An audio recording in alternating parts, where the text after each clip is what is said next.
آج میں ایک چھوٹے سے تجربے کے ذریعے آپ کو وضو کی طاقت سمجھاؤں گا۔ وضو جو ہے ایک ایسی چیز ہے جو آپ کے غصے کو کنٹرول کرتی ہے۔ جیسے یہ خالی غبارہ ہے جس کو ہم ایک بغیر وضو کی مثال لیں گے، جیسے بغیر وضو کے، اور یہ غبارہ جیسے پانی ہے اس کی مثال ہوگی وضو کی، اور یہ ہوگا غصہ اور نقصان۔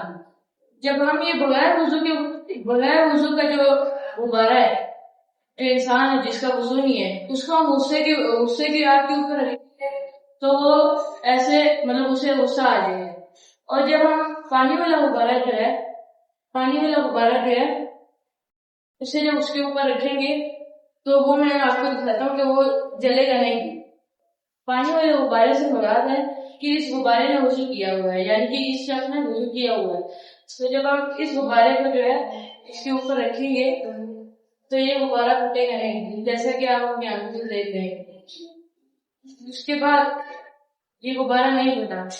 اس کا مطلب ہے کہ وضو جو ہے وہ ہمیں سکھاتی ہے کہ جب بندے کو غصہ ہے تو وہ وضو کر لے، اس سے بندے کا غصہ دور ہو جائے گا۔